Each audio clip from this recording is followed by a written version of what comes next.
तो कहीं डोकरी हो गई, बनता नहीं है।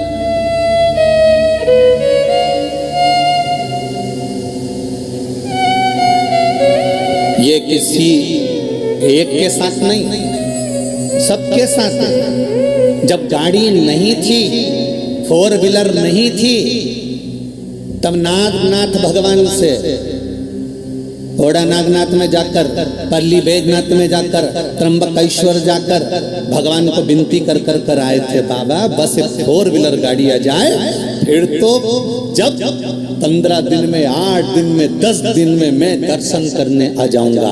भगवान ने कहा चलो प्रैक्टिकल कर लेते हैं। भगवान ने इसको एक 4 व्हीलर गाड़ी दे दी। अब इतना मौजी राम हो गया, सब दूर जाने के लिए गाड़ी है, पर भगवान के धाम जाने के लिए गाड़ी कभी तैयार नहीं होती। जब तैयार करे तब कैंसिल। भगवान भी कह रहे थे, इसीलिए नहीं दे रहा था, इसीलिए नहीं दे रहा था। जब तक शादी नहीं हुई, भगवान हरतालिका तीज का व्रत, मम्मी मैं सब तैयारी कर दूंगी। ऑफिस से आएगी, कुंवारी है, ऑफिस से आकर भी तैयारी कर लेगी, खूब आराम से श्रृंगार विंगार करेगी, खूब बड़े प्रेम से शादी नहीं हुई उससे पहले खूब तैयारी, ढोलक बजा बजा के भजन कीर्तन सब करेगी।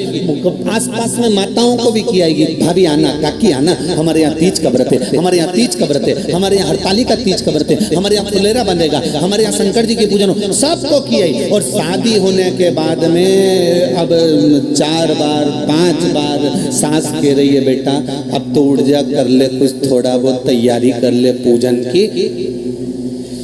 अब तो ऐसा मन उच्चिष्ट हो गया कि वो कहते हैं ना कि भगवान, कई लोग हमसे कहते हैं कि गुरुजी आप इतना कहते हो कि भगवान का भजन करो, भगवान का भजन करो, तो भगवान प्रकट क्यों नहीं होते? भगवान की कथा कह रही है कि गाड़ी मांगी थी, गाड़ी दे दी, गाड़ी आने के बाद गाड़ी की कीमत घट गई। फ्रिज नहीं था घर में, रोज प्राण खाए पति के, फ्रिज ला दो, फ्रिज ला दो, फ्रिज ला दो। जिस दिन से फ्रिज आया, एक बार अच्छे से सफाई नहीं करी, वो फ्रिज कचरे जैसा अंदर से हो रहा। वॉशिंग मशीन ला दो, वॉशिंग मशीन ला दो, जब तक वॉशिंग मशीन नहीं आई तो उसकी कीमत इतनी थी। वॉशिंग मशीन आ जाए, वॉशिंग मशीन आ जाए, वॉशिंग मशीन आने के बाद ऐसी है कि वो में चूहा भरा दिया महाराज। बोलो सही है कि गलत है? नहीं, थोड़ा बुरा लगेगा, हिंगोली वालों थोड़ा सा लग सकता है, और लग जाए तो लग जाए। हल्दी की मंडी में कथा चल रही है, बेच देना, उसमें कौन सी दिक्कत है? तो उसमें टेंशन वेंशन नहीं लेना अपने को, अपन तो कथा कल मस्त। जब तक जो चीज नहीं मिलती उसकी कीमत होती है, जो चीज मिल जाती है उसकी कीमत खत्म हो जाती है। मकान छोटा था, बड़ा हो जाए, बस बड़ा हो जाए, बड़ा हो गया। हमेशा कहती थी छोटे से मकान में कहाँ तो कपड़े सुखाऊं, कहाँ जाऊं, छत बड़ी हो तो घूमने जाऊं। भगवान ने 2-3 मंजिल का मकान दे दिया। अब जिस दिन मुहूर्त हुआ था, पंडित जी ने एक बार ऊपर ले जाके पूजन कराई थी, 1-2 बार टेरिस गार्डन में घूमने गई थी। उसके बाद अभी तक नहीं मालूम कि ऊपर क्या क्या पड़ा हुआ है। उस दिन के बाद नी चढ़ी, और चढ़ी तो इतनी ऊपर चढ़ गई कि नीचे ही नहीं आई, कभी इतनी चढ़ी। बताओ,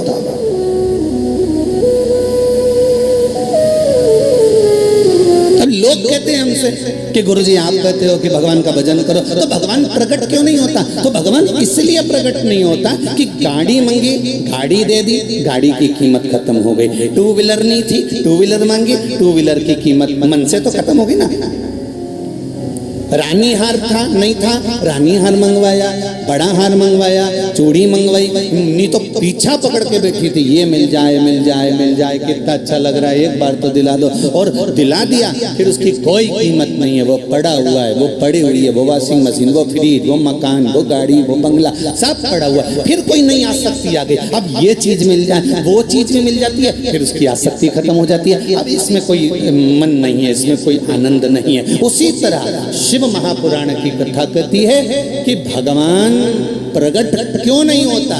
भगवान ने कहा तूने पूजन अर्चना करी और मैं प्रकट हो गया तो तेरी मुझे पाने की आसक्ति फिर खत्म हो जाएगी, फिर तू मुझे पाएगी निश्चित। इसलिए भगवान चाहता है कि यह आसक्ति आपके भीतर, परमात्मा को पाने की आसक्ति आपके भीतर प्रकट रहे।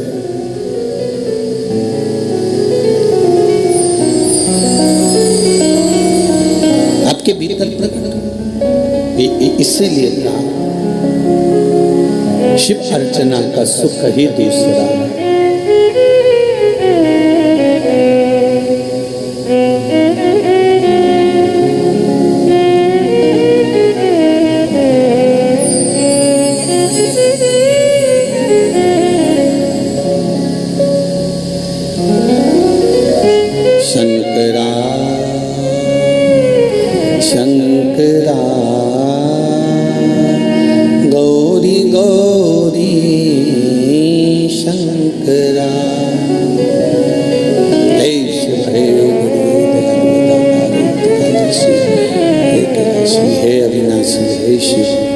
करुणा करने वाले हे दाता, आप करुणा करिए तो जो जिस भाव से भगवान को रिझाता है, जो जिस भाव से भगवान को कहता है, भगवान उस भाव से उसको मिलता है। भगवान प्रकट कभी नहीं होगा, भगवान तुम्हारे सामने आएगा कभी नहीं, पर यह निश्चित है कि तुम्हारा भगवान काम कर कर चले जाए। एक पत्र आया, देखिए।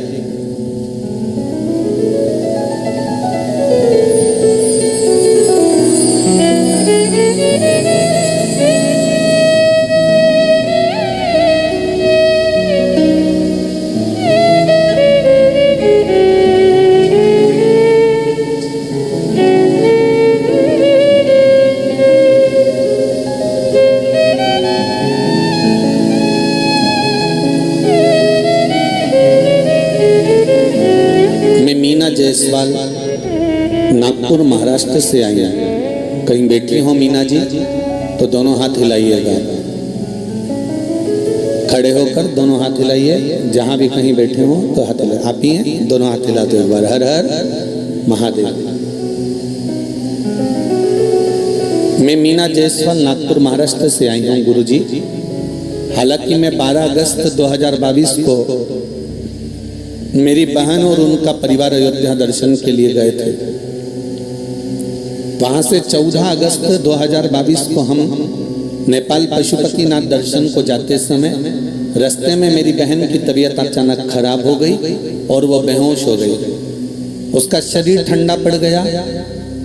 तभी हमने रास्ते में एक छोटे से गांव में डॉक्टर को दिखाया और ऑक्सीमीटर से उसको चेक करा तो वो ब्लैंक आया। उसको शरीर में कुछ था ही नहीं, ऐसा लग रहा था कि वो समाप्त हो चुकी है। तब हमने वही ऑक्सीमीटर दूसरे को लगाकर देखा तो उसको मीटर चल रहा था। बहुत देर हो चुकी थी, शरीर ठंडा हो गया था। तब बाबा पशुपतिनाथ का नाम लेकर श्री शिवाय नमस्तुभ्यम का जाप दीदी के कान में करना प्रारंभ किया। गुरुदेव बाबा की कृपा देखिए, जो ठंडी हो चुकी थी, जिसका ऑक्सीमीटर में श्वास आना बंद हो चुका था, उसी को आधे घंटे के बाद बाबा का केवल श्री शिवाय नमस्तुभ्यम का नाम लेकर जो पानी दिया मुख में 2 बूंद, और बाबा की कृपा से उस ऑक्सीमीटर ने काम करना प्रारंभ कर दिया। उसकी श्वास वापिस आ गई। श्री शिवाय नमस्तुभ्यम। बैठिए। एक पत्र और है, गला बहुत पकड़ रहा बाबू, खींच।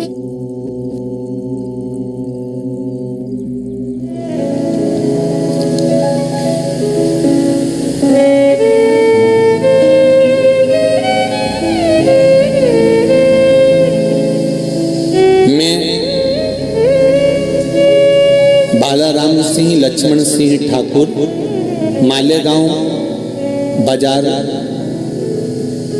तहसील तेलारा, जिला अकोला, महाराष्ट्र से हूँ। कहीं बैठे हो तो हाथ हिलाइएगा। दोनों हाथ हिला दो। अच्छा ऊपर चढ़े हो कोई बात नहीं। राधे श्री शिवाय नमस्तुभ्यम। गुरुजी,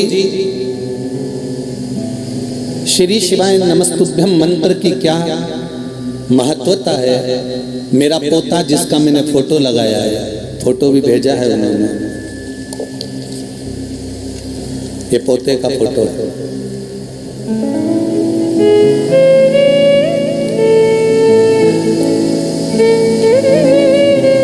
मेरा पोता वंश जितेर सिंह ठाकुर 2.5 साल का है।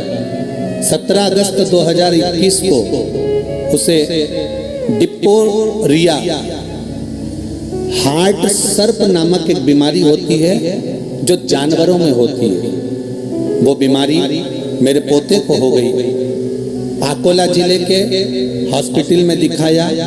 हॉस्पिटल वालों ने कहा कि इसका इलाज मुश्किल है कि बच पाए। गुरुदेव बड़े बड़े डॉक्टरों को दिखाया, मुंबई ले जाया, परंतु उसका कोई फल प्राप्त नहीं हुआ। तब श्री शिवाय नमस्तुभ्यम कहा, मंत्र का जाप किया। एक डॉक्टर से बात करी तो डॉक्टर ने कहा एक इंजेक्शन लगता है, अगर वो लग गया तो उसमें गारंटी नहीं है कि ये बचेगा कि नहीं बचेगा, परंतु इंजेक्शन लगवा। गुरुदेव बाबा से विनती करी, अब करें क्या? श्री शिवाय नमस्तुभ्यम का जाप किया, शिव जी पे चढ़ा, पानी देना प्रारंभ करा, बेलपत्र का भाग दिया।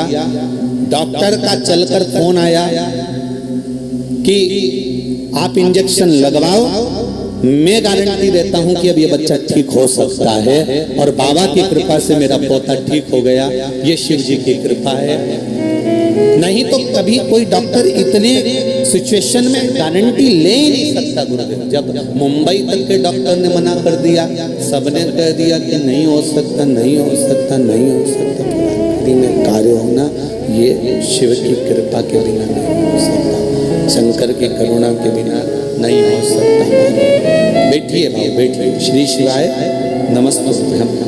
तेरी कृपा बिना न मिले एक भी अनु, लेते हैं सांस तेरी कृपा से तनो तनो।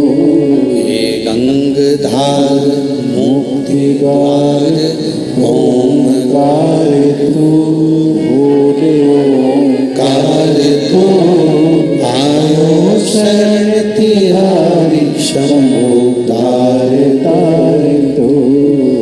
बखान क्या करूं मैं राहों के घेर का, चपटी भगोत में खजाना कुबेर का।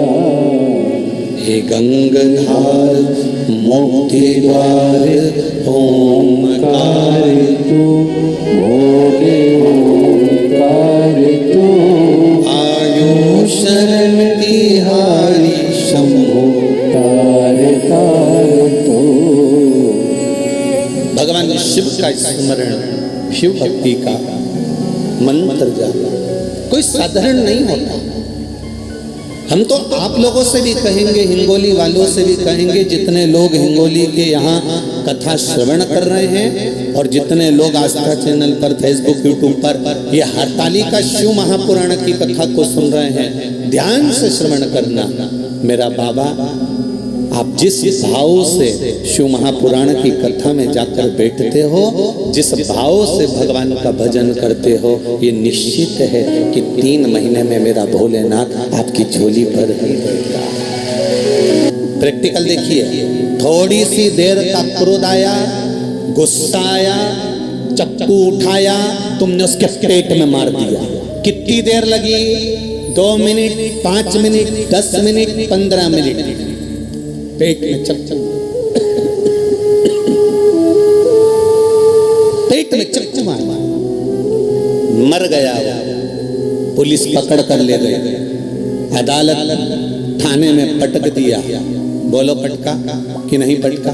पटकने के बाद में अभी तो केस चालू ही नहीं हुआ, 2 साल 15 दिन 20 दिन 25 दिन 1 साल 1.5 साल तो केस चलता ही रहा। 2 साल तक केस चलता चलता जब तक पड़े रहो, सड़ते रहो, गलते रहो, और केस चलते चलते फिर जज ने निर्णय सुनाया, फिर मालूम पड़े 10-20 साल फिर निकाल दिए। अब सोचो 10 मिनट के क्रोध ने, 10 मिनट के गुस्से ने चक्कू उठाया, बंदूक उठाई, तलवार उठाई, डंडा उठाया, और 10 मिनट का गुस्सा था उसमें, उसने 10 मिनट में 5 मिनट में ऐसा काम कर दिया कि 10-20 साल उसको नरक जैसा जीवन भोगना पड़ा। तो जरा सा क्रोध आया था और 20 साल भोगना पड़ा। तो यही तो शिव महापुराण की कथा कहती है, एक झूठ, एक प्रपंच, एक छल, एक कपट, एक बेईमानी, थोड़ा सा किया गया गलत काम 84 लाख योनियों में पटक पटक कर भोगना पड़ता है। पटक और 84 लाख योनियां भोगने के बाद फिर ये मनुष्य का शरीर मिलता है। काय के लिए? भगवान कहता है अब मानव का शरीर दे रहा हूं, आखिरी बिंदु है, इस बिंदु को तूने पहचान लिया और मानव के शरीर को जान लिया, ये हीरे की तिजोरी तुझको दी है, इस हीरे की तिजोरी को जान जाना, केवल खाया कमाया और जोरदार खजूर की चोटी, कड़ी ने एसी का रूम ने डनलप का गद्दा, खूब चकाचक सोया ने 25 और 50 लाख की गाड़ी में खूब घूमा। तो एक बात का अंदाजा लगा कर रखना कि 25 लाख की गाड़ी में घूमने वाला भी 25 रुपए के लोटे में भराकर हरिद्वार चले जाता है। शान और अकड़ में जिंदगी मत जीना, मैंने कराई, मैंने करा, मैंने किया।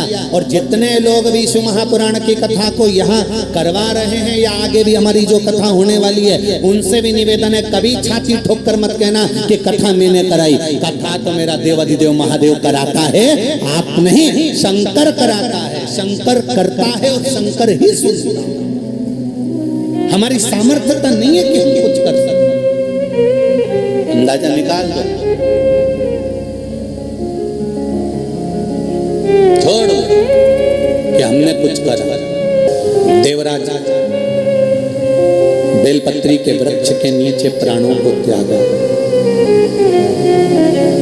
यम के दूत बंदी बनाने के लिए आए, नहीं ले जा सके क्योंकि शंकर के गण वहीं पर खड़े हुए।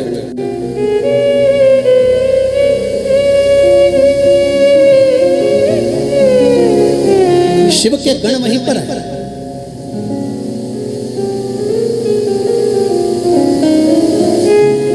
हम इसको लेने के लिए आए, पापी है, ब्राह्मण होकर वैश्या का संग करा, ब्राह्मण होकर काम में डूबा रहा, ब्राह्मण होकर चोरी करी, ब्राह्मण होकर लोभी रहा, ब्राह्मण होकर गलत कर्म करा। इसलिए हम इसको लेने के लिए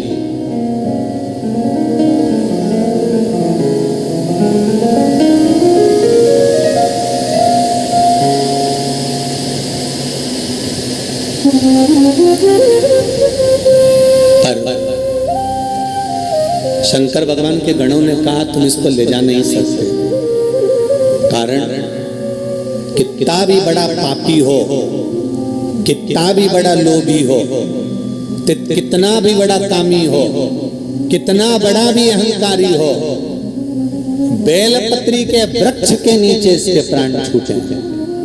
ये वृक्ष कोई साधारण है क्या?